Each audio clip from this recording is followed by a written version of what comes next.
So welcome everybody. And we do have the first 15 minutes of the meeting is reserved for public comment. And remember that we have rules about being respectful and the use of language. We also are requesting at this time that the public comment not be about requesting funds, but about information that they believe the council should know and hear about what's going on in their communities. As of right now, Grayson said no one has signed up to make any public comment.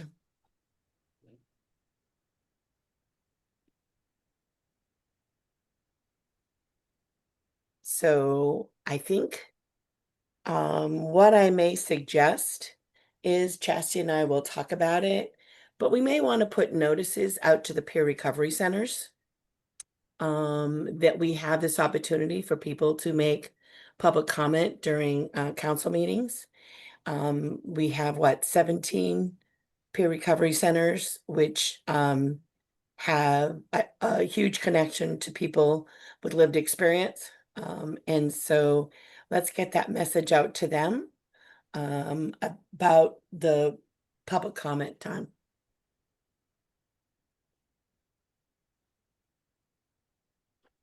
Pat, that's a great idea. And if you guys can create a flyer, I know like Melissa's on her MacWen, we can send it to some of our colleagues, Yep. different groups, the behavioral health crew. So I think that's a great idea. Yep.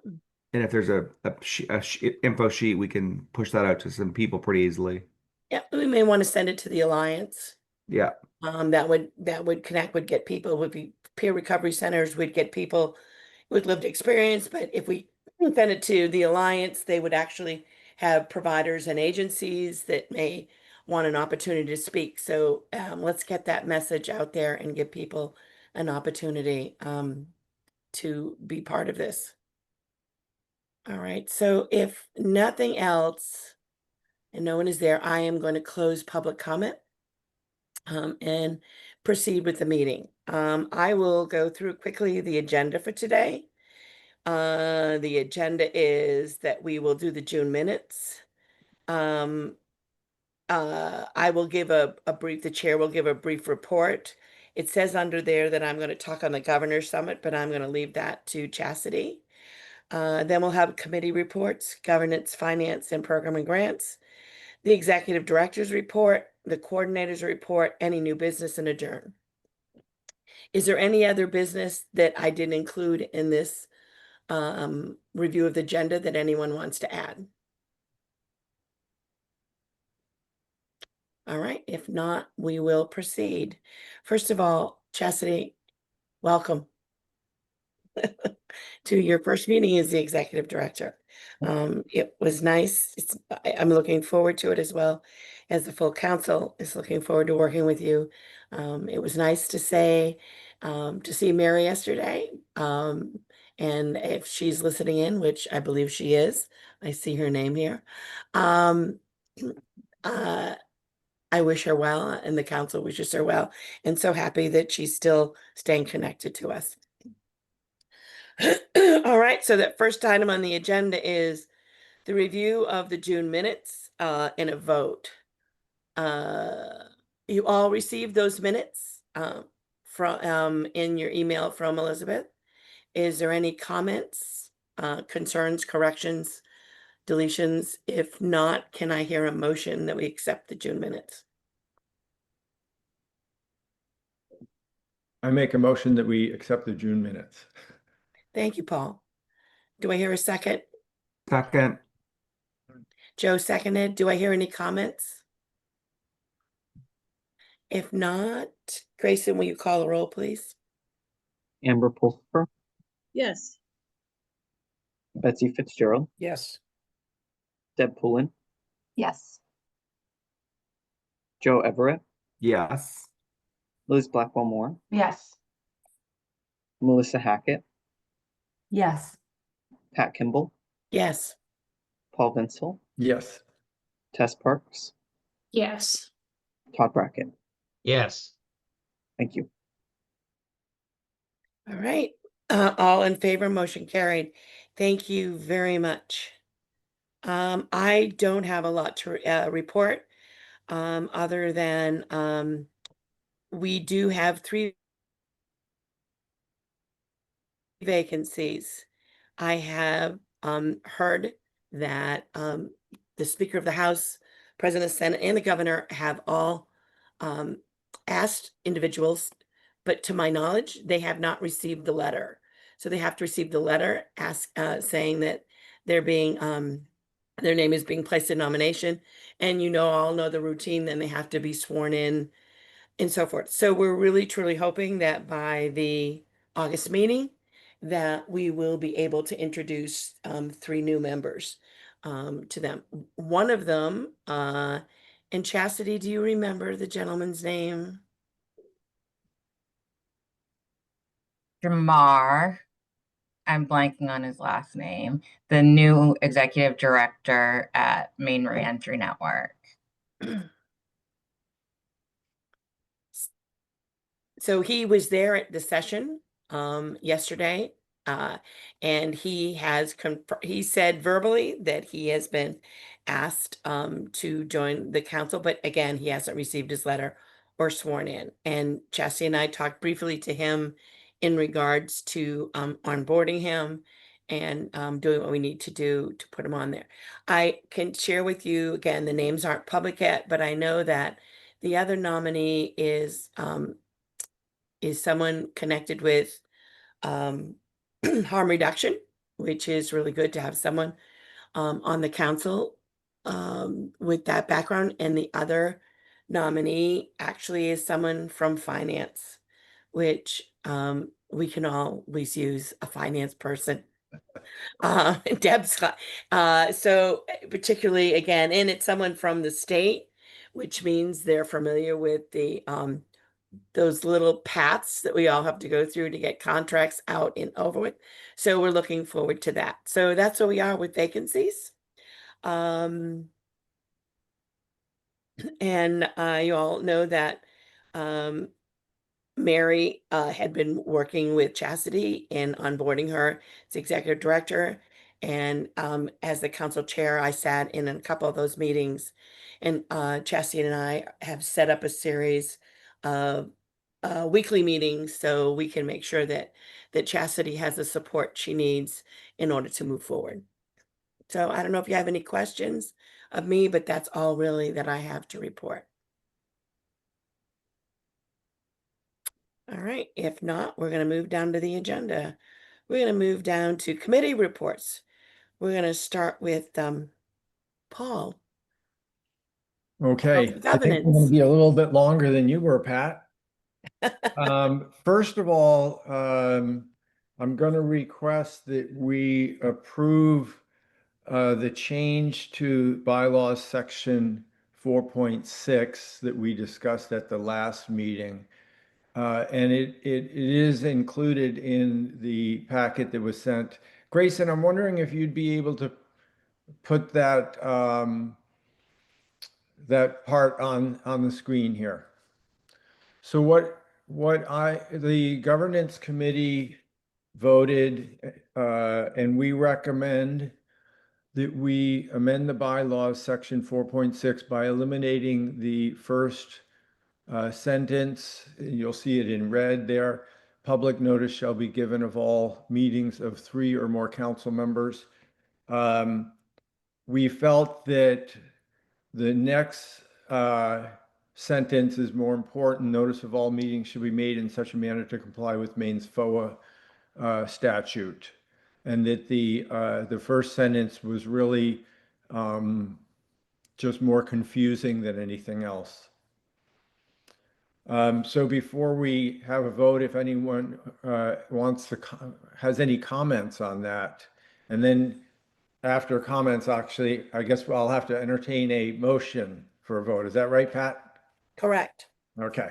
If you remember, we couldn't vote on it last time because any change in the bylaws has to be notified so many days in advance to Right. the public.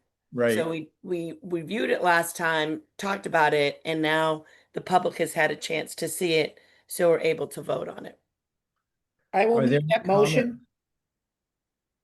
comment? Oh, Betsy, did you have a motion already? Yes, I did. I Okay, make the great. motion to approve the change. Do we have a second? I will second. Excellent. Was that Amber? It was Deb. Deb, Poland, okay, Deb. Deb. All right, are there any comments or questions about that before we have a vote? All right, I like this kind of meeting. Grayson, would you call a roll for a vote, please? Yes. Amber Pulsipher, Yes. Betsy Fitzgerald, Yes. Deb Poulin, Yes. Joe Everett, Yes. Liz Blackwell Moore, Yes. Melissa Hackett, Yes. Pat Kimball, Yes. Paul Vinsel, Yes. Tess Parks, Yes. Todd Brackett. Yes. Thank you. Okay, so that motion passes. Next up is a discussion we had about the role of the clerk of the Maine Recovery Council. And Grayson is acting as our clerk now with the Attorney General's office. And so far, our clerk has been really with the Attorney General's office, though it is felt by statute. The every board listed in the statute is required to have a clerk, and that is different than our bylaws. So in the Recovery Council bylaws, section 1.3, talking about the clerk, it states that the clerk will be an attorney or employee of the Attorney General's office. So these bylaws were written really not necessarily according to the known statutes that were available at the time. And so Brenda and I have talked, and we feel that the Recovery Council should have our own clerk.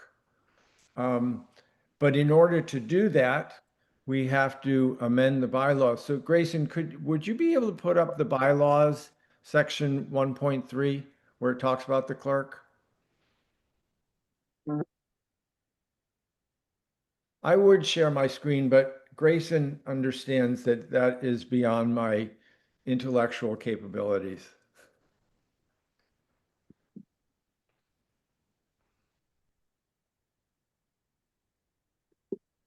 In the meantime, while you're doing that, welcome, Representative Stover. Morning, thank you. For some reason, my computer will never let me log into this. I have to use my phone. So I was struggling with my computer. I apologize for my lateness. Oh, I totally get that. Sure, well, You see Article 1, Section 1.3, the clerk of the council will be an attorney or employee of the Maine Attorney General's office, which really is different than the Maine statute for council such as us. So what the plan is that before our next governance committee, and that'll be one of the things on the agenda for the governance committee meeting, I will write up a change of that section 3 discussing the clerk, and we will talk about that at the governance committee meeting, and then plan to come up with a recommendation for the Recovery Council. Yes, Brendan, I'd love to have you speak about it. Thanks, Paul. And I'm sorry, I didn't mean to be waving my hand around. I'm working on a very small touch screen and using my hand for navigating Zoom. I am happy to talk about it, but I didn't mean to interrupt what you were talking about. No, I was pretty much down there.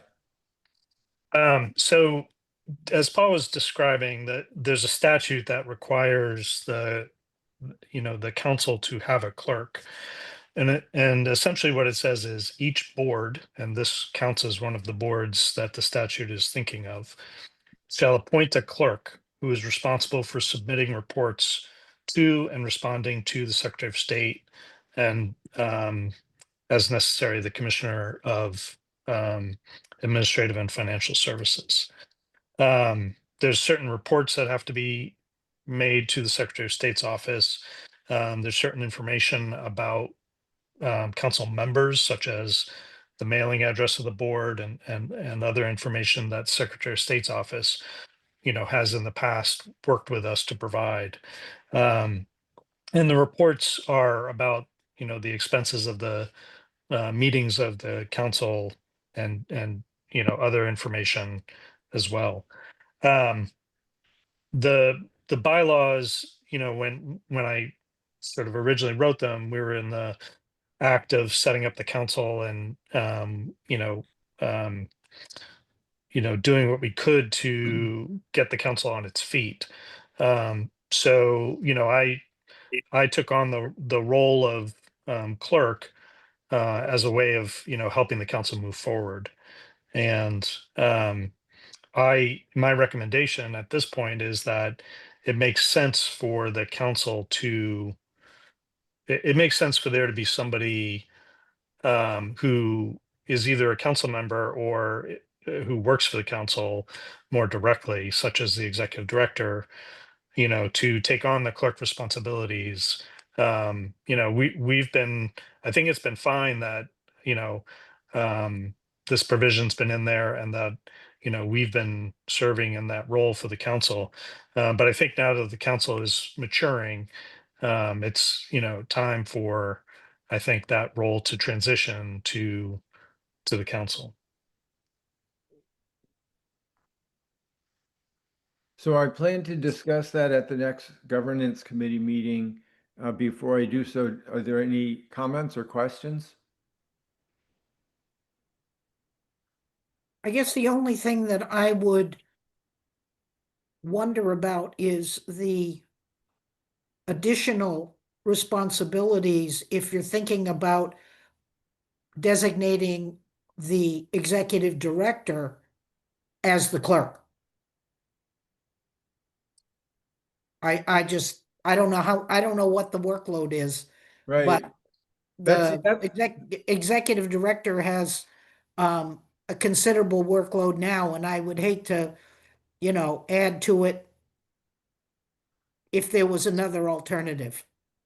Right, Betsy, I would think it would be reasonable to, if one of the council members wanted to put their name in for them to be nominated to that position by the chair of the Recovery Council. I guess that was my point. Yeah, I agree with you. It may be something that Chastity feels she can do as the executive director, but it may not be, and it may be more reasonable to have another council member consider themselves for that position. But that's something we can discuss at the governance committee, and we will include that language in our proposal for the amendment. Perfect. Melissa, you have your hand up? Yeah, I just wanted to build on what Betsy was saying, and Paul, appreciate what you followed up with. I think it would be helpful to have governance prepare something back to the council that says these are the duties and responsibilities of that person, and this is the recommendation of who that might be given those responsibilities.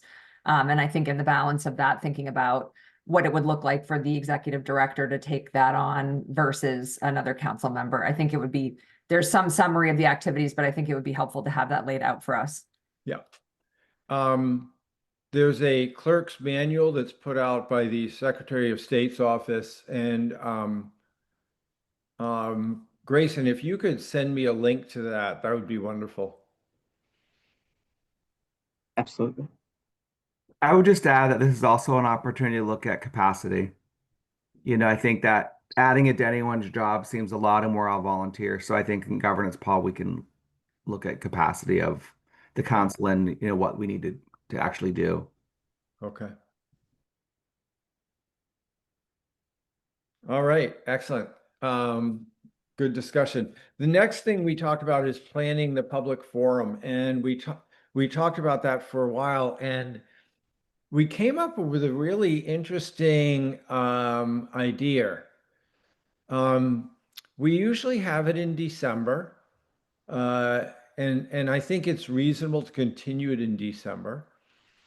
And our thoughts were that we have, because of we've always had it in Augusta, and people, if someone from Fort Kent wants to come and talk at the public forum, that's really their entire day, maybe even more than a day, to come down, wait at the forum, speak, and then drive back. And usually, a lot of the people who speak like to wait around and talk to council members during a break or afterwards. So that makes it difficult. And we were asking if we could have part of the public forum as a Zoom meeting. And we thought that the second Thursday is Thursday the 11th. And we talked about possibly having a Zoom meeting be the public forum on the 10th in the afternoon from 1 to 4. All right, what month, Paul? December. Thank you. Sorry, my thing froze for a minute, so Oh, okay. I lost a little bit of what you were saying. Well, it may sometimes I freeze on this, I think, where I'm at. But and then the following day would be our regular December Recovery Council meeting. And because some people like to speak live and I like to hear people live, we would, instead of having the public comment being just for 15 minutes, we would have public comment for an hour and a half from noon to 1:30, and then start our regular business meeting at 1:30. So we would have to maybe have a shorter business meeting. But I thought that was a really nice combination, giving the public more opportunity to speak and different options for how the public could give their comment. So I wanted to talk about that a little bit and see what people's thoughts are. I will tell you, the 11th will be my first day of retirement. Whoa. Oh, cool. You want to celebrate it with us. That's, That's right. I want to celebrate it with you. I just have a comment. I apologize for not making that meeting, but I did listen in on it. So, is there a reason why you can't do it all at once? In the past, what we did, we don't have to repeat what we did. We just didn't have a December meeting, and that was our meeting. And if we had something to vote on, I guess we could, by the time it gets closer, we could tag on a short council meeting. But there's reason it can't be hybrid, that we can't do Zoom at the same time we do public, so it's just one day. I mean, if you were testifying before the legislature, they have online and in person, and a lot of the committees alternate, someone online, someone in person.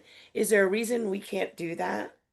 Pat, I think that the committee was doing that as a favor to me because I cannot attend on Thursday morning because of the licensing board meeting. So I think that's where that started.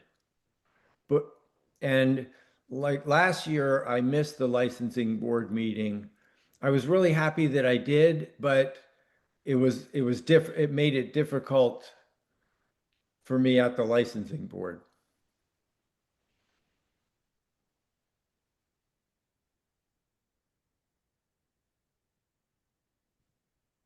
But I would not be, if you wanted to have the public comments start in the morning and have it all in one day and have it be a hybrid, I would be fine with that. I would just miss the morning part. But you said you were retiring on that day. Yes, I'm only giving up the jobs that I get paid for.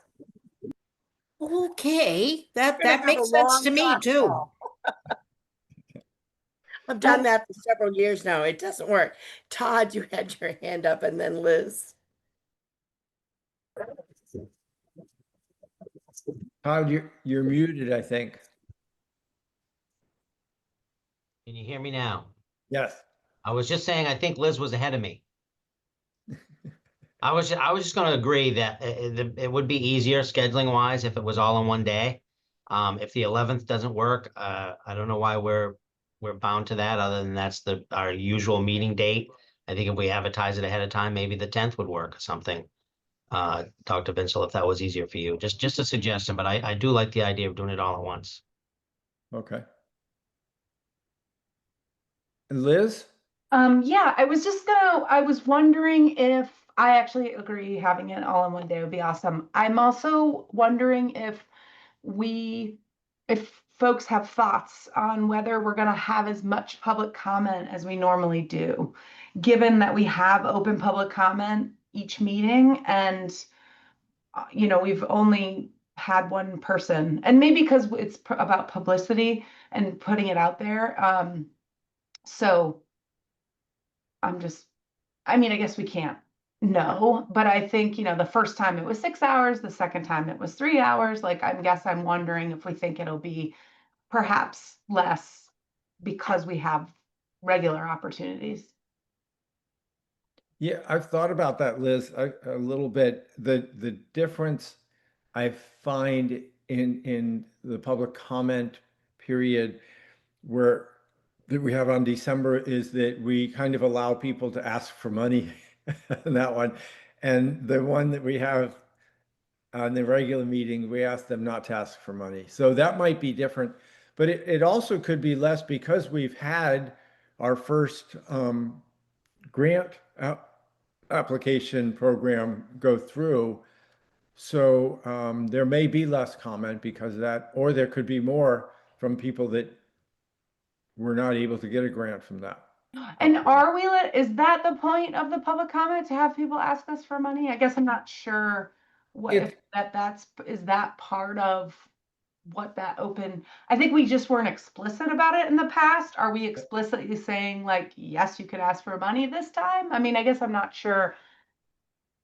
Like, is that how we're gonna operate with public comment, or is it really just to come share with us so that we can take that into consideration as we're coming up with more kind of equitable ways of putting out funding opportunities? I don't think in the past we said it was an opportunity you could or you couldn't. With the public forum, I think some people came there with comments about their community. Some people came with actual requests.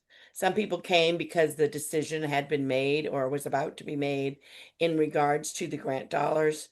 So, it was different. I know that with the public comment before each meeting, we requested that people at that time don't come with literal requests for funding.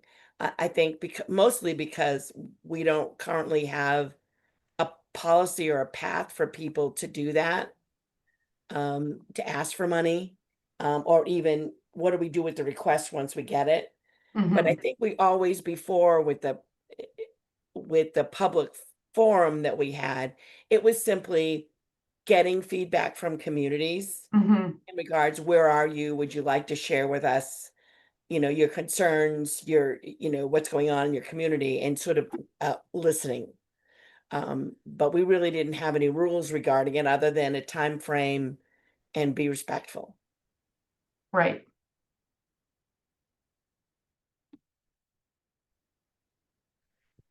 So would most people prefer one day? That's what I heard. Yeah, that's kind of what I'm hearing too. If we have it one day, I would prefer it be the Thursday, because at least I could attend in the afternoon, but if it's Wednesday, I couldn't attend at all. Because that's my last day working. Can't you call in sick? To Todd's question, though, is there more flexibility than that Paul, because it'd be great to have you at the whole thing. Um, How long Like, is your meeting so, could we Paul? look at another date? And that's not necessarily need to be due today, but I think just to Todd's suggestion, maybe looking at a different time.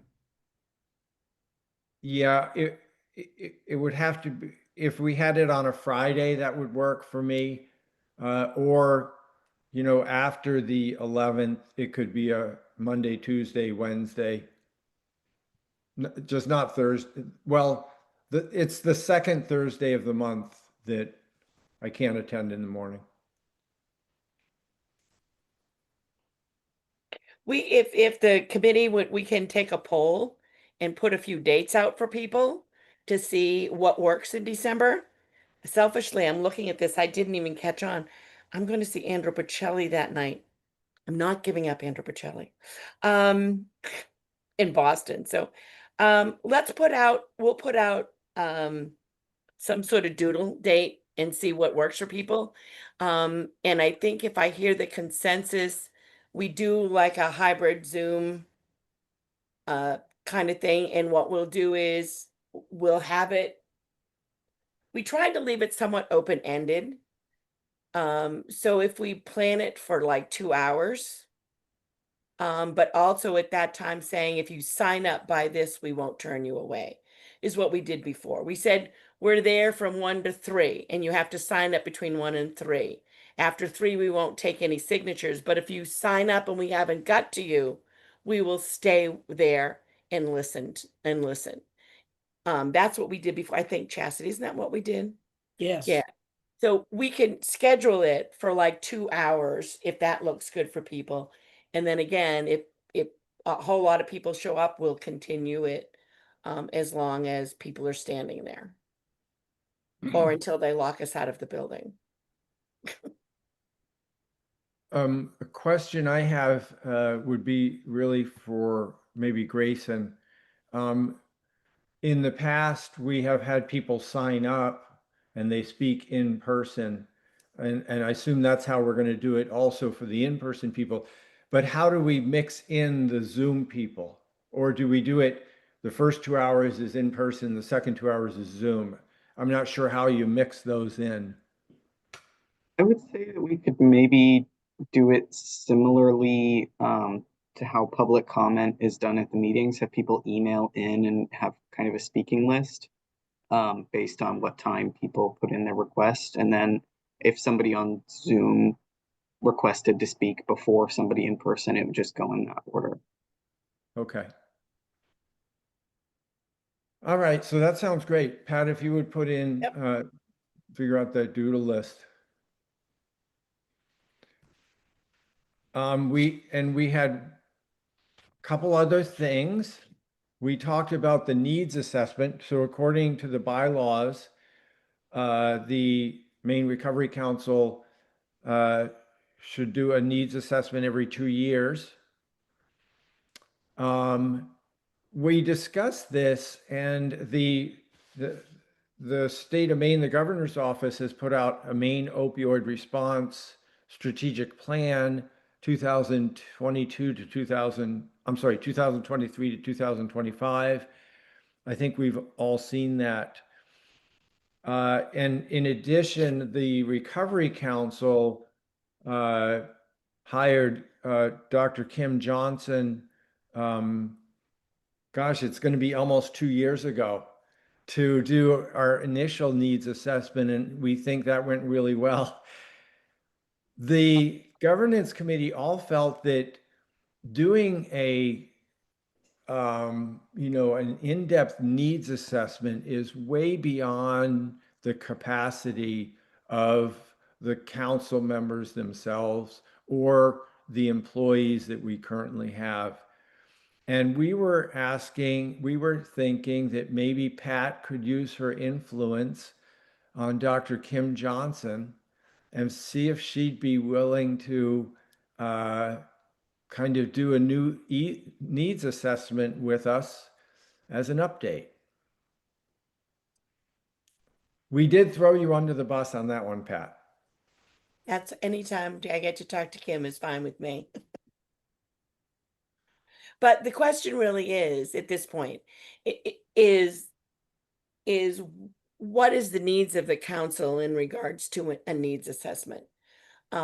Before we'd even approach Dr. Johnson, I would certainly look into is exactly what are our needs. And it's also, if I remember right, in the bylaws, we don't have to do our own assessment. We can adopt the assessment of other pieces like the state plan in conjunction with, and again, you could even do I don't know why that's flashing before my screen. Again, you can adapt other things. We don't have to do a total needs assessment on our own. But I'm questioning at this point, do we need to do a needs assessment? And I'm going to leave that now to Liz and then Joe. Yeah, I guess I'm like just churning on it. Maybe other people have other thoughts. I think one of the things that I think that's happened is there's been, this influx of funds, and now those funds are getting out into community. They're getting out into community through municipalities, through the counties, through us. And then there's state, and I guess I wonder if it's not quite like there's a need to sort of figure out who's done what's out there, like who's been funded, what's happened, what impact is that having, where should we go next. And that may be Kim, but it may be the Moss Center, it may be that it's looking at talking to the state folks about their understanding of what's happening in this. I mean, we do have a Maine CDC substance use and behavioral health, Maine CDC and Maine behavioral health that's like are assessing this kind of stuff, I guess. So I guess I'm just churning on like this question that you're putting up, Pat, which is like, what do we need? And I think it's worth thinking about that before we say the answer is Kim. Like Kim's great, but I'm just like not quite sure that's exactly what's needed, that we need some thought as to what do we want. Yeah, and I think the Moss Center, if I'm hearing right, and we certainly can bring them back to the council, that's part of their role is to the municipalities, and now that it's now law, the law went in that they have to report where their money's being spent and how they're doing it. They're already doing the information about where all the money is going, and we can look at that to say where are the gaps that we see in that. But I don't want to reinvent the wheel if the Moss Center is already collecting a great deal of information, plus the CDC. But I hear you, Liz. Joe, I see your hand. Just adding to what Liz is saying. So people probably know that the hospital systems and the 10 caps just released the 2025 China, the Community Health Needs Assessment. And it's very comprehensive and it's broken down by region. And I would suggest that Pat Chastity, I think that information should go to the grants committee. And I think we should look through that and digest that and see what we can pull from that. Because I'm with Liz. I think there's lots going on. And I think for us to like that costs a lot of money. And I know it's very health focused, and now it's with us added to it, it's the social determinants of health. So it may not be totally what we're looking for, but it's a lot of intel, and I think we could dissect it in our little committee and bring it back, kind of like what we know from that piece, because it is health and social determinants of health. And I can send that out to folks as well. Thanks, Joe. Chastity, and you have lots of time. You can go through. You're really smart and look. I think it's a lot of information to go through, but it's really thorough, and there's so much data that they pulled together. Elizabeth specifically said yesterday to everyone she's a data nerd, so she will love to dig through with us too. Yeah, I think you're quoting now, Elizabeth. I really like both of those suggestions, Joe and Liz. Thank you very much, using the Moss Center and the Community Needs Assessment, which I did thumb through. I haven't read the whole thing, but I thumbed through for Androscoggin County anyway. Deb. Yeah, I just wanted to concur with Joe, and also to say over the past couple of community health needs assessment cycles, opioid response and SUD response has certainly been forefront for all of of the communities that go through. So I think it's a wonderful source of information and also something that I would, pure conjecture, think that the Moss Center would probably also be consulting as part of their needs assessment. Thank you very much. Brendan? Thanks, Paul. And just to sort of, add to what everybody else has been saying, the language in the bylaws is, very flexible about what the council can do. The goal of it, as written here, is, to determine the best use of the assets of the Maine Recovery Fund. But it also, I think, probably ties into the collaboration piece with the subdivisions of, trying to determine, like, being a source of information about, what the needs are in the state and where the gaps are. But it's written in a way to be very flexible for the council so that, the council can use, and should use existing assessments, and, talk with, interested parties about, how to, you know, sort of, put together this, how to assess kind of what the needs are in the state, and how formal that needs to be, if at all. I don't think it necessarily needs to be a very expensive and detailed and formal assessment. It can just be, for example, what Dr. Johnson had did in the past, seemed to really be the kind of thing that makes sense for the council. I think what Joe was describing, what Liz was describing, those all, I think, fit pretty nicely. But the idea is, trying to figure out what's the best way to use the council's funds statewide, and probably also, providing some information to other decision makers about the use of, their opioid settlement funds. One thought I have, can I just say one thought I have that I think, so I think there's a lot of information that exists. I think there's probably going to be some more information when we have our RFP out and there's folks who are actually gathering what's been the outcomes of some of the money that we've already spent on those programs. I think the Moss Center will have information. There's the the community health needs assessments that are happening. One thing I think this council, I would love for us to do is to have us look at that data and come up with new priorities. Like, to me, that is like a need that we're going to have, is to figure out what is our next round of funding that we want to give, or what is the next RFP that we kind of have to like redo our priorities. Like, okay, we spent money on this. It's maybe not detox anymore, right? Like, we don't need more medication withdrawal. We don't need to fund more of that because we know there's enough. So I think it's that work that maybe needs to be done. And maybe that is somebody we might want some support for facilitating that, if that doesn't feel like that facilitation of that is in the wheelhouse of staff now. Like, if you wanted to hire somebody to help us do like a plan, not do the needs assessment part, but do the facilitation of how do we get to what our priorities are.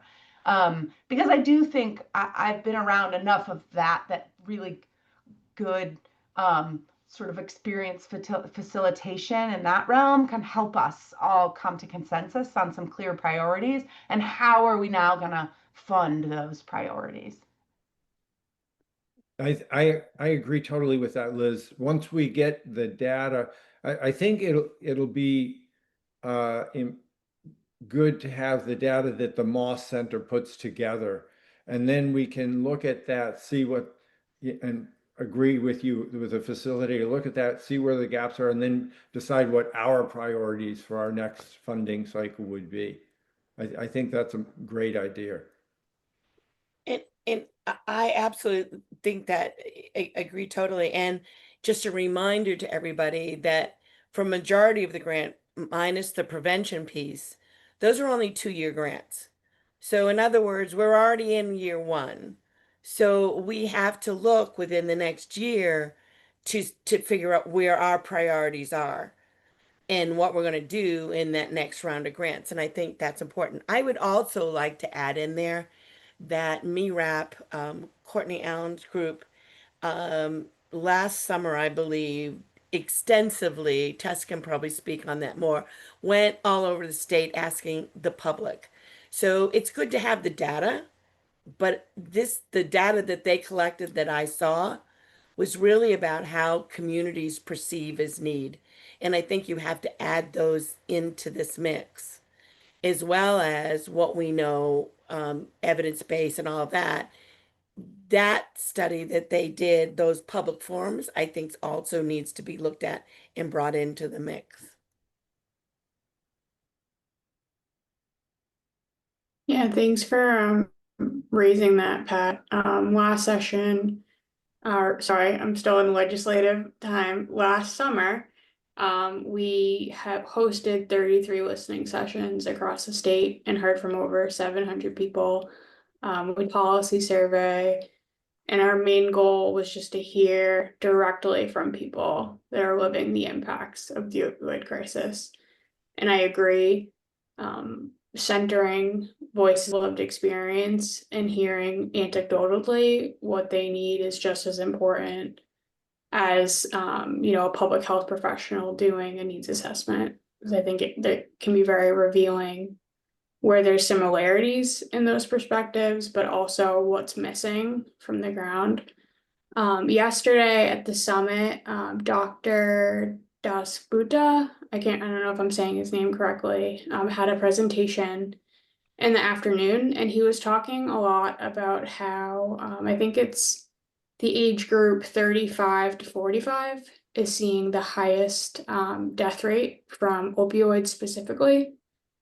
So I really hope that our needs assessment work also looks at that in terms of demographics of which group.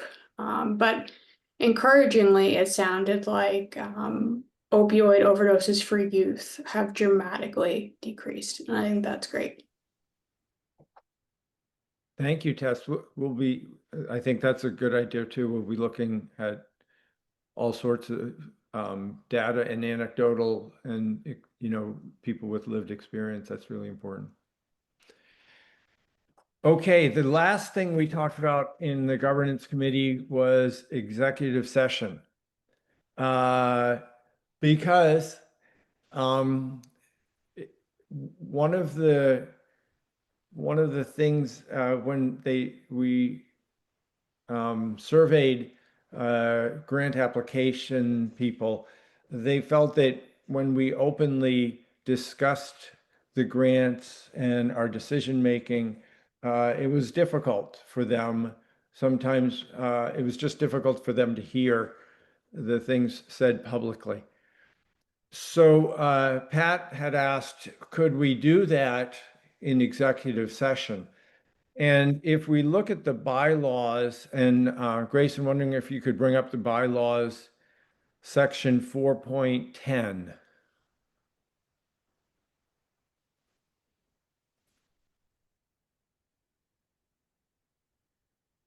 So 4.10 has about executive session. If you go down in the middle, council may conduct executive session to discuss any matter that could be discussed in executive sessions under the FOA statute. Number two, any matter in which a person or entity other than the council has recognized privacy concern, including but not limited to discussions of grant proposals pending approval or rejection and personnel issues. So that is in contradiction with the rules for executive session in the FOA statute. So I'm wondering if you could, Grayson, if you could put up the FOA statute that I had sent you. Did you get that by email today? It looks like you did. There we go. So if you go down in that, scroll down.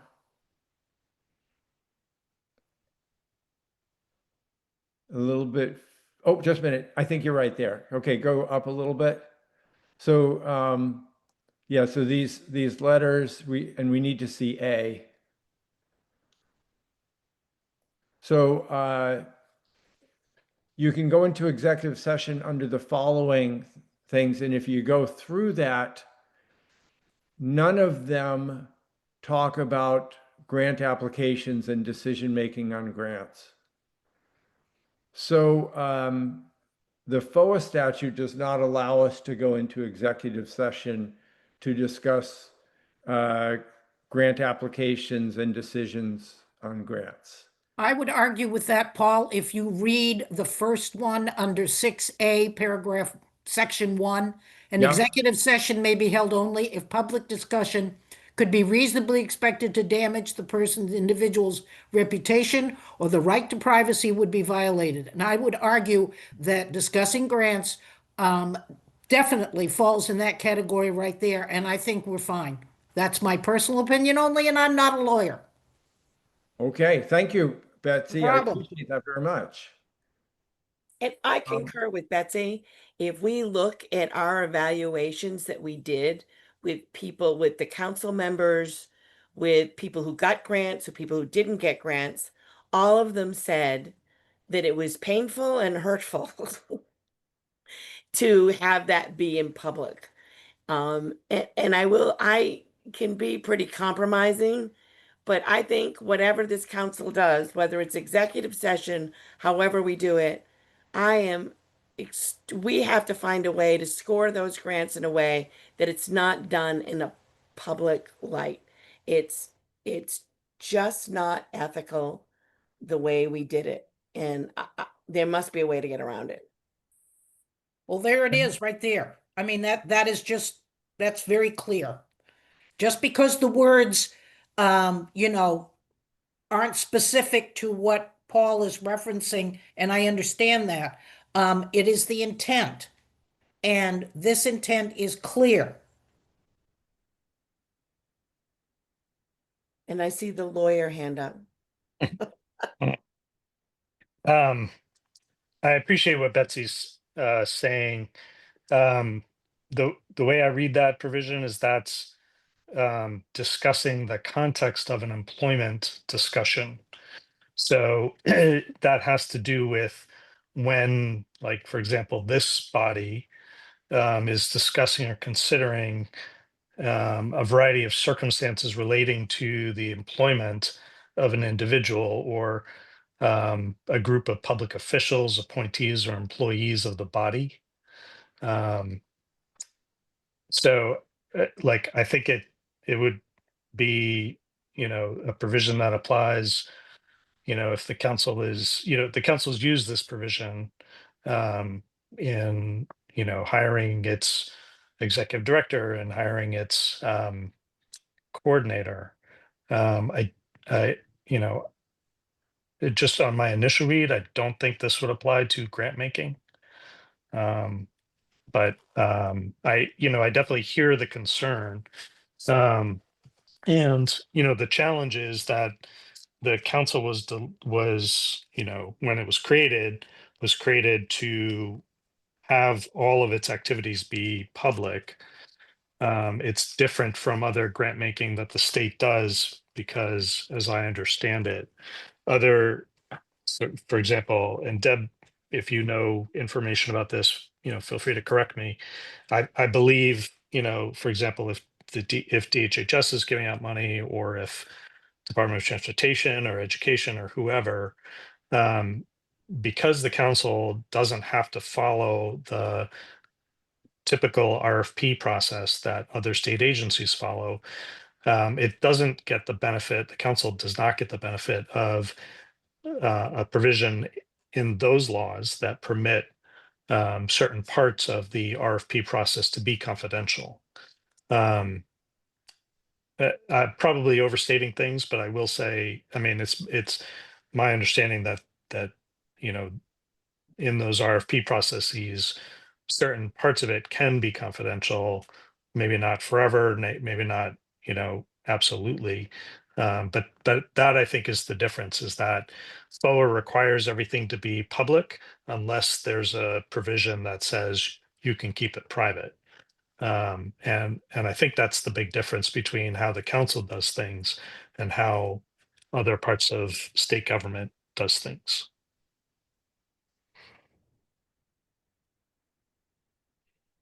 Thank you, Brendan. Liz, you're next. Oh, I'll let Deb go first.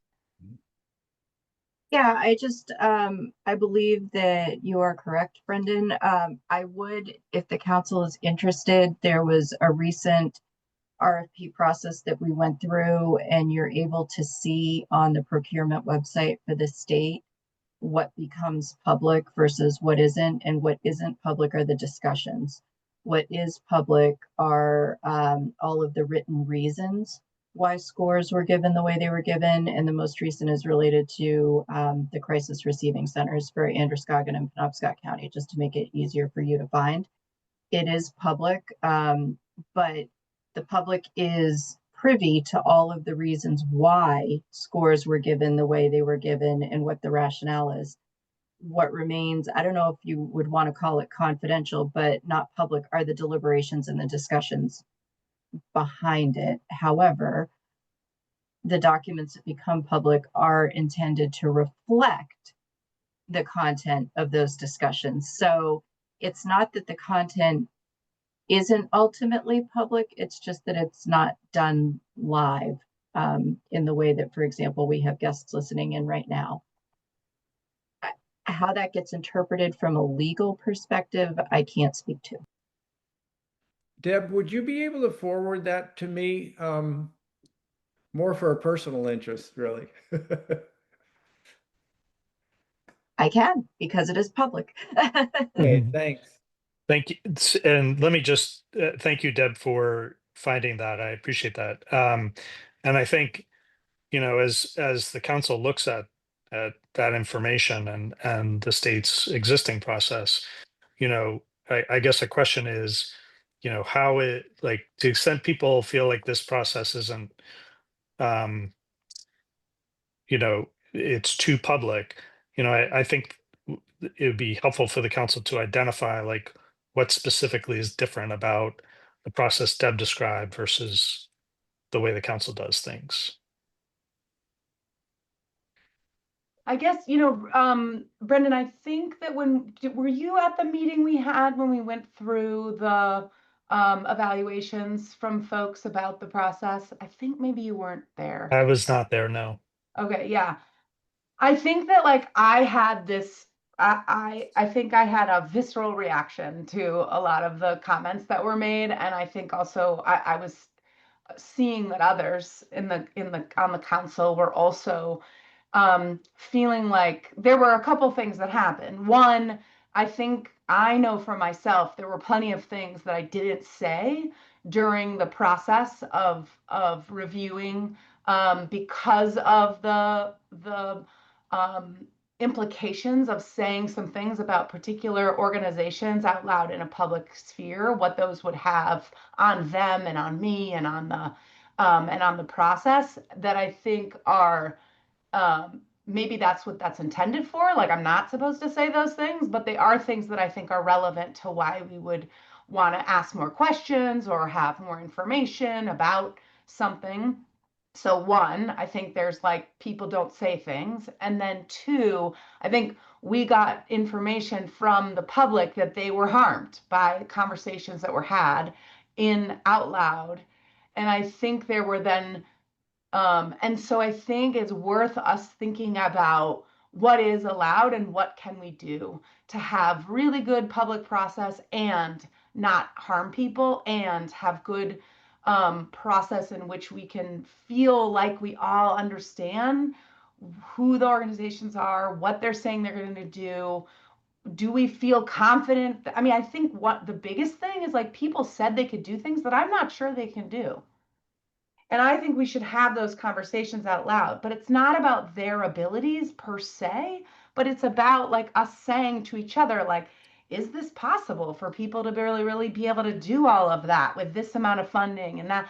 And I think the public hearing that would think we're questioning the abilities of an organization when we're really questioning, like, the sort of what was written in an RFP application, which is different, but that might not feel different to the organization hearing that publicly. And so I think the state really has a process in which they are public about what the answers are, but all these minute details that can be misconstrued by someone watching it aren't live and available to them. So I personally really hope we can come up with, like, I don't know, get some lawyers in the room, get the state in the room, get some folks on this committee in the room to figure out how we do this better, in a way that protects folks and also is transparent, like a both and. Yeah, and I think what Deb describes sounds to me like the individuals who do the reviewing, have their conversation, and perhaps that's the not public part. That's a little different for the council. And like the council has that group of reviewers, three or however many, but then there were also discussions in full council meetings among all the council members, and there's a sort of a different public interest between those two things, um, in transparency. And may like I we can work up a proposal for how to potentially address confidentiality by changing a part of the statute. That's not a fast process.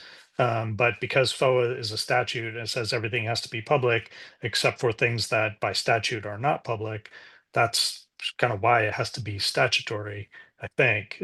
Just thinking out loud right now. And we can work on something that tries to match it a little better with how the state does things. But that, I just want to point out that's the reviewer process is a little different from the council considering the results of the review process. Yes, but we had both in the same thing. And so I'm down with them being separate, but I think what I heard from your advice is that any meeting we have in which there's people talking about stuff has to be public. And so Yep. I don't know that I wasn't under the impression that they were two different processes, because we had been told they had to all be public. So if there is a way in which we can have reviewers do work and have their final conclusions be public, and then the discussion about those final conclusions is public and live and with the council, that makes sense to me. But those review and the questions and the nitty gritty, like that all was public and live, and feels really problematic to me in terms of causing harm, and doing a good job of assessing and asking good questions. Like those two things don't seem like they jive. So Brendan, in the last statute that we looked at, one of the conditions for permitted executive session was evaluation. Is that something that could line up Evaluation of with like what an we're doing? employee, Okay, so it's like that it's performance only for evaluation. employment? That's Okay. how I read it. But I could, I'll take another look at it. But that is how I read it.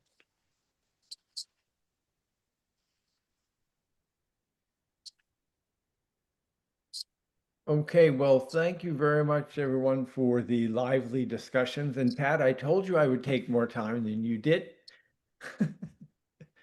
Yeah. Paul, thank you very much for your report. And again, we will continue the discussion, particularly in regard to the public and the scoring piece of our grant, and it will continue. And we'll get Great, back. and I will come up with the agenda for the next governance committee meeting later today after this meeting and send that to you. Thank you.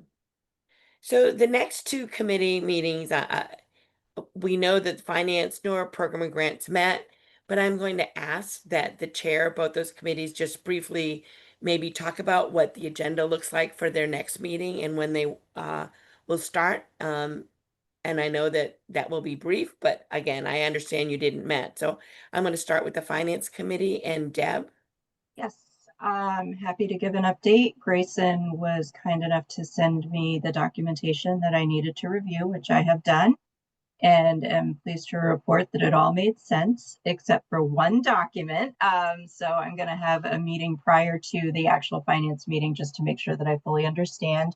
We are at this time planning to continue to use the standing agenda that Ben Mann, the former chair, used at the meeting. I also plan to review that standing agenda to make sure that that is still useful to the finance committee, if they like the agenda the way it is, or if they would like to propose any changes. So that is the plan thus far. And the other topic of interest for the finance committee is just making sure that its format is meeting the expectations of the group, which I believe it is, but I don't want to make any assumptions being new and coming in with fresh eyes.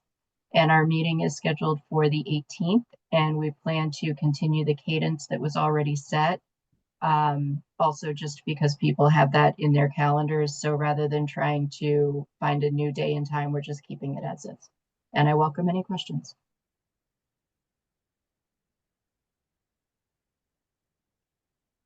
What time will that meeting be, Pat, Deb? I think it's 11 o'clock, but let me look at my calendar real quick. That's what I have it as too, 11. 11. Yep. All right. Thank you, Deb. Thank you. Joe, again, the same thing. I know that you took a little break, programs and grants. So I'm just going to give you an opportunity to share about your next meeting and the agenda moving forward. Sure. So yes, we've been on a break and a much deserved break for the committee, I think. So we are looking at a meeting at the end of the month. I will work with Pat, you and Chastity and Elizabeth regarding the cadence. Because I know we talked about the last Tuesday, but I really wanted, as Deb said, follow our cadence. So I'll reach out to you guys after the meeting, kind of around. I know Elizabeth, you and Mary had sort of that in mind. So I think if we can get that, and I'll send that out to the committee, well, the council and the committee members so they can look at that. And we too have sort of a standing agenda. So we will pick up sort of the last few conversations about the existing contracts. And then we talked throughout this year about sort of the community needs assessment conversation. And per today's conversation, we will begin that conversation at our meeting, which will happen either later this month or whatever we're gonna land on the right date, whatever that date is. I just don't remember what it is, but keep an eye on your inboxes and information will come your way pretty soon. All right. Thank you, Joe. All right. So the next on the agenda is Executive Director Report. It will be a much smaller executive director report than normal because I've been here. This is my first full week and I've been on the road for 2 of those days. So bear with me.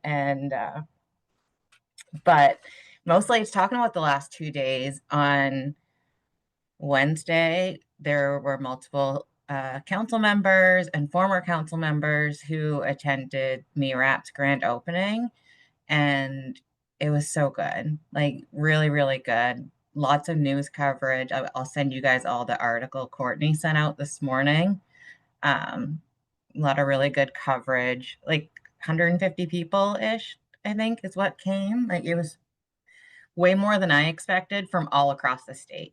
So I'll also send the picture of, we didn't get all the former council members with us, but we got a picture of the ones that were still there once we could round people up in the chaos. And yesterday at the summit, maybe like half of you, more than half of you were there. I don't know about everybody else. I didn't get to attend any breakouts except our own just because of the networking piece, just talking to people. Even trying to go to the bathroom turned into like a 30-minute conversation. So people are excited about the transition and seeing someone with lived experience be able to take on a leadership role. And it's really exciting to hear. It's very awkward being that person and hearing it because I don't take compliments well. I don't talk about myself well. But it was really cool. Our breakout session, it was the smallest one we've ever had, which I fully expected, being the end of the day, a smaller room, and it's the third year. Like everything we do is public and people follow us pretty closely. So I didn't think we'd have many people, but the ones that we did, it was really good. Talked about the last year. Liz joined us and did all the prevention talking because she can talk about all of that and what's coming much more in depth than I can. And the Moss people were with us and answering questions, which was really good for me. Some of that I didn't know, just them talking about the work that is happening. And I think it's going to be really beneficial going forward. You've probably all heard me talk about how I want like a new website and things that are accessible and you can find things, and hearing them talk about those same things is exciting. So we'll get there. The few updates that we do have, I know the schools work group, there was conversation about that, and the only update there is that there is not an update yet, but we're going to meet next week so I can be brought more up to speed on all of that, and then we'll reach out as we know anything. So to be determined. The RFP for the data management stuff, it's gone out. I don't think we've gotten any in yet, but Elizabeth's been doing outreach, and we ask all of you to also send it to people you think would be interested. You can use the template that Elizabeth emailed everybody. Sorry, going through my own notes from the last week.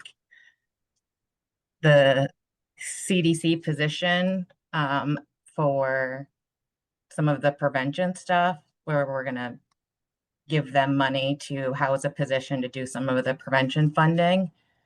Brendan's reviewing the MOU, and they also have a transition in CDC of the person that Mary's been in contact with there. So we're doing the transition at the same time, and there'll be more updates to come on that.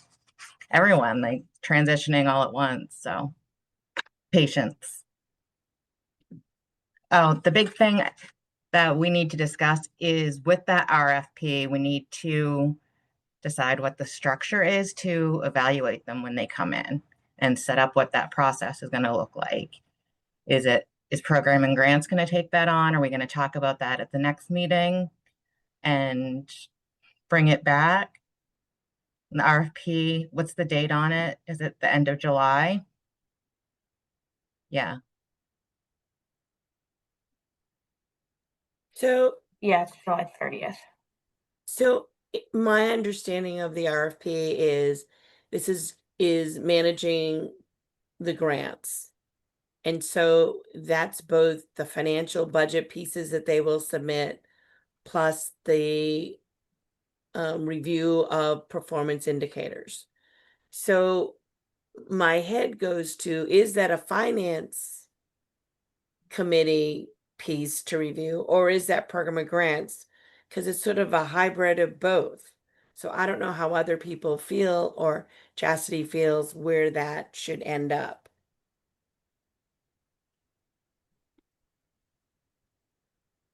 I mean, the ultimate decision will be the full council. Right. Is it reviewed? Are those grants or the proposals reviewed by programs or grant or finance? I don't know if people have a preference.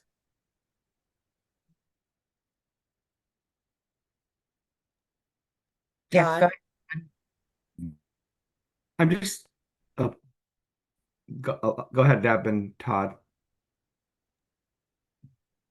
Yeah, I think it should probably be a mixture of both. And the reason I say a mixture of both is because it's not solely finance and it's not solely programmatic. It is both. And so there's a shared invested interest. Of course, the interest is for the overall council and committee, but in terms of reviewing, I think you need to have a lens from both finance and program.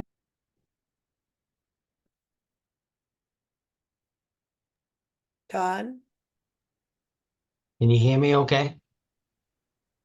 So my initial thought was a little bit different in that and I'm not opposed to that suggestion, is I wondered if, this isn't more of this seems like an oversight management piece of the council.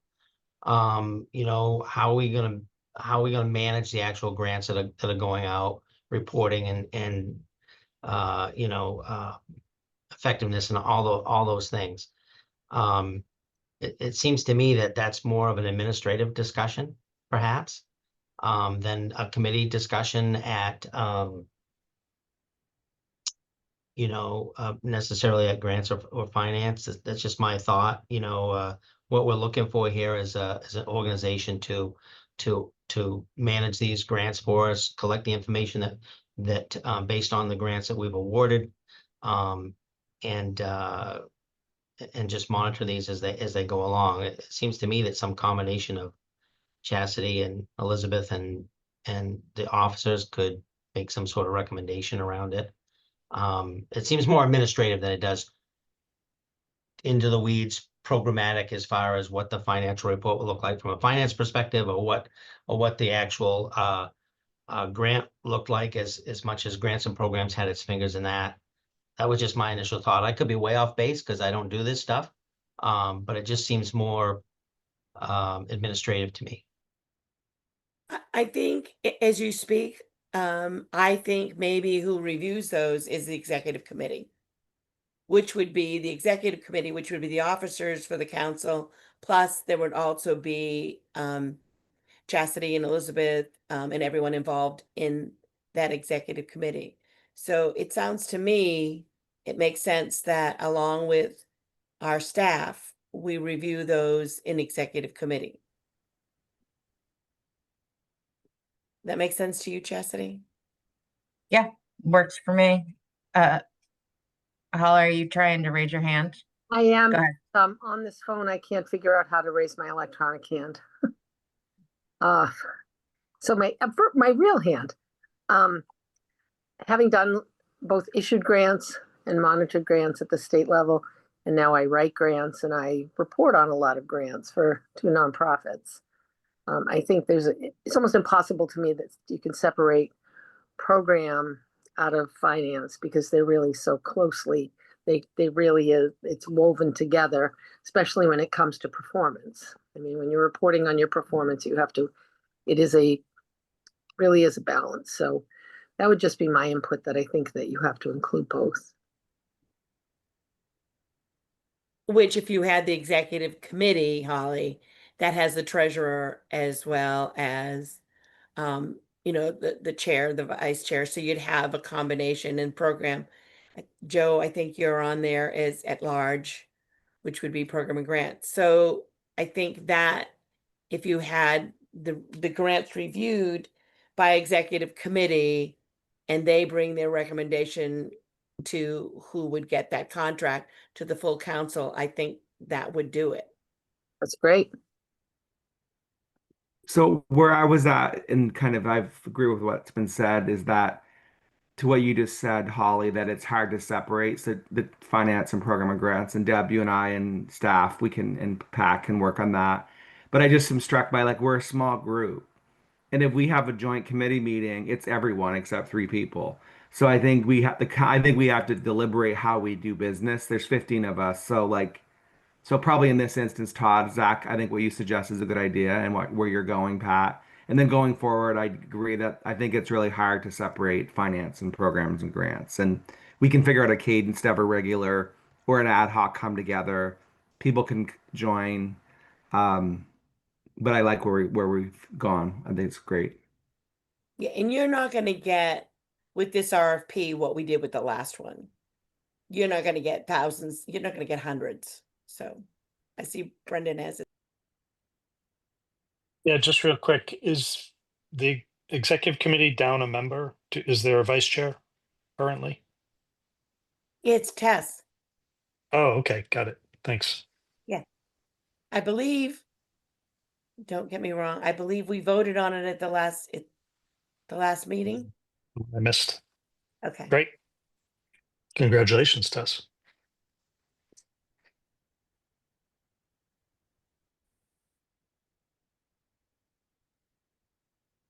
With that, I know there are still some contracts that need to be drafted and finalized. I think it's around 10-ish. I am not fully up to speed on that process. This upcoming week, we're meeting on that. I don't know if Mary's still here, so if there are specific questions, someone other than I is going to be able to answer those. I feel so unprepared to do this coming in at the very beginning. So if there are questions for me, throw them at me. I may not have an answer. And if there aren't, I'm going to let Todd go. And then Elizabeth.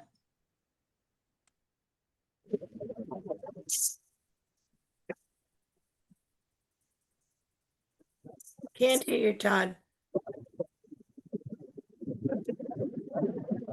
You're mutter.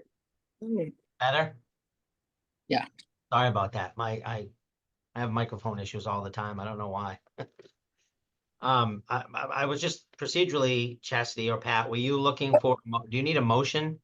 To make it clear to you or, you know, about looking at these RFPs that it should go to the executive committee to be brought back to the council? Or are you guys okay with just a consensus the way it is? Is that enough direction, I guess is all I'm asking. You look like you sound like you were asking for direction there, Chastity, that's all. I did need direction. I honestly don't know if we need a motion on that, do we? Not from my perspective. I don't think so. Nope, as Okay. long as it's clear, I'm good if you're good. I just want to make sure you were I good. think if we have a consensus from, and that's what I'm hearing from the council, I think that's enough for that. Thanks for looking out, Todd. I truly appreciate that. All right, so Elizabeth, I'm going to let you take over. All right, I think I only had two things, and I think Cassidy covered most of one of them. With the RFP, as she said, we haven't gotten any responses to that, so I did reach out to, I'm just counting, like 6 or so organizations, and a couple of them did respond and just like confirm that they were looking into whether that matches their scope of service or whether that's something that they were interested in applying to. A couple of them we just didn't hear anything from. And so then again, they have until the end of July to apply for that. But again, if you know anyone who may be interested in that, that's available on our website. So again, end of July to get that sent in. And that's just to the recovery inbox. We're asking people not to reach out to any of us directly about that and to just do that directly to the council inbox. And then the only other thing I have is the reporting template. People are very eager to get their reporting done, which is good to see. And we are still just putting the finishing touches on that reporting template, just cleaning it up, making sure we have it in a good place before we send that out for mass distribution. And so that's going to be performance measure reporting, where we ask them to report specifically on the exhibits from the MOU that they identify, that are identified in their contract, and then also financial reporting. And for this first round, we're trying to plug in a lot of information for them, just to make it a little bit easier and to show them just how this should be done in the future.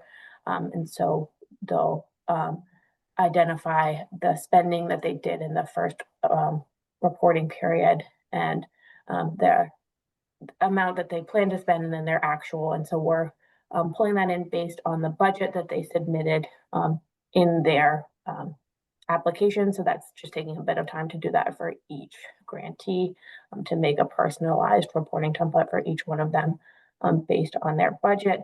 And then doing the same thing with their reporting, listing, going through each contract and pulling out the deliverables or the exhibits that they listed in there and putting that into their reporting template, but just so that they can see how this is supposed to be done. And then we plan to do a webinar or something in that nature, just they have any questions before that first one is due, just so we can make sure we can get people on the right track to submit that. But so the first one may be a little bit longer, like a month longer for some than others, just because we want to start everybody get to a point where everybody's on the same reporting period. So we had June 2nd and May 2nd start dates for contracts. And so everybody will, that reporting period will end at the same time at the end of September.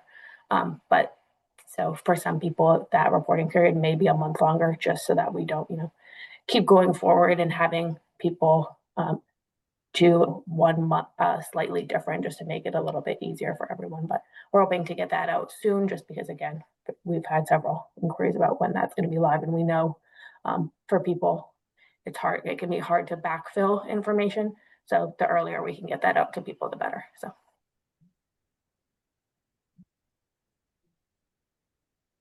Questions for Elizabeth? I look forward to when we start getting reports in from the grantees as to how they're doing and where it's moving forward. So thank you, Elizabeth, for that. Only new business. It's really not for me. New business, it's sort of old business, but I think it is time to revamp or look at again or bring out of mothballs the way people can request funding in non-grant cycles. I think that we're going to find with federal funding and some of the main care pieces in substance abuse, you're going to find more requests. So we should really take that out of mothballs and look at how people can request for us in non-grant cycle times, what the procedure is for them to do that. I think at one point in time we called it something else. I'm referring to it as fund requests during non-grant cycle pieces, so that agencies, individuals have a way of formally requesting funding. So I think that was Program and Grants that was doing that work. So Joe, I'm sort of putting that on that committee to look at that. And again, I'm already getting requests for that. I just want to inform people that I want to publicly thank Grayson, and Grayson, you're still on. We had some difficulties with getting the funds to Tessa's house. Grayson was very gracious in working with the state system and trying to work and get that check where that check needed to be. And it wasn't easy, but he did it. And Tessa's house was able to receive the funds that they needed to. But again, we just need to look at our system as to how we're doing that, as well as communicating to grantees what needs to happen in order for them to receive their funding in a timely manner. Again, it was just one of those things that happened, but Grayson really stepped up to the plate. And was able, because Mary was out, was done, and it was in between Chastity coming on board. And so I'm very grateful that he was able to do that and work with Tessa's house. And the bank was very gracious in allowing them a little bit of time because they had borrowed on a line of credit. So again, lessons learned. It was an error made and it was fixed. But Grayson, thank you. So, and those were the only two pieces I think I had. Pat, can I just add a couple things, sort Yeah, of, that's please. a little different, but in the same spirit. So, Chastity, you mentioned when you were talking about the summit yesterday, the doctor, the keynote speaker in the afternoon, and he was amazing. And it just made me think about, like, who are we? Who is the Maine Recovery Council to his work? We're primarily passing out money, but I think at the grants committee, I don't know if Chastity, or Pat, like, when all that material is going to be made available from the summit. But his slides were amazing, so I think that we should plan on talking a little bit about that at the grant program committee, just around, like, I thought the day was great. I thought the governor did a great job. Her address was really good. Erin was great. The presenters were great. I thought our session was really good. Chastity, Elizabeth, Liz, Pat, you guys did a great job. Good questions, small, but I think a good group. But it just made me think about like who are we outside of money? And what do we want to influence? And we're like many of us, as I mentioned yesterday, are down to the wire. Like many of us are down to we got 1 year. So I just bring it forth. So if we could, if anyone gets some of those materials, we should share them with the full council. I'll go ahead. Go ahead, Chastity. Um, in that you actually reminded me of something, so thank you. So I'm assuming Nav's presentation is on the website and that can be shared, but we can also request some other stuff from him. He's really wonderful, and his lab is actually going to be one of the sub awardees on one of the projects we funded, Project Dharma. So we'll likely be hearing more from him. On the who are we, that's something I've thought about a lot, like really simple things we've never thought of, like that we should probably do. Like we don't have a logo, we don't have any like front facing stuff. And like those are little things we need. The logo you saw in our slideshow, it was something Courtney randomly put together in 2 minutes, like a year and a half ago for something. And like that's stuff I'd like to do so that way we are more than money. Like we're in a body, and we're a powerful body. We can really support things. On my way to Augusta, a grantee called me because they're having problems with the city, which Pat, I'm gonna reach out to you about this. It's not what the one you're expecting. And one, to let us know for when it disrupts the services we're funding, but two, how can we support? Like we're a powerful body, we're connected in a lot of ways. And I think that's something that the council should look at. Someone asked yesterday, like, what kind of advocacy can you do in this role, and can the council as a body do in this role? And we should be looking at that because we're more than money. Like there's so many experts and so many things, and that can be leveraged in a lot of ways to support across the whole state. Yeah, I hear you, and I'd like to get those slides placed up on so people who didn't attend able to see your presentation plus the slides from both the keynotes. The governor was amazing. But if you look at the events of the day, how influential the council was. Mm-hmm. Governor mentioned Tessa House. Tessa House had a large portion of the council's funding for Tessa House. The couple from Sangerville that got up and spoke about their recovery, that was from the center that the council supported in many ways. They're very grateful. And there's a ways that I think one is that we get that message out to the public. But I also think it's really nice that the council here how successful and the impact that their funding is having. And so we need to find a way to celebrate that we were able to support things that are making a difference in a community. I mean, the woman from Sangerville who works at the recovery center in Sangerville was telling me a story that amazed me. Sangerville, if you don't know, is a very small conservative community. It's a very conservative community.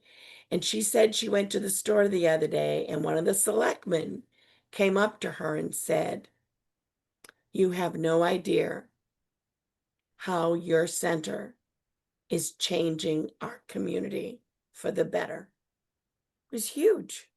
They're a small, formerly mill town that has a great deal of poverty in it, that is recognizing a peer recovery center is making a difference in this little community. So those are things that we have to find a way to promote and get back to council members how important that the work that we do is. And it's not just patting yourself on the back. It's about these conversations and these decisions that we're making are having impact. And and what do we do about it? But thank you for bringing that up. All right. Is there any other business to come before the council?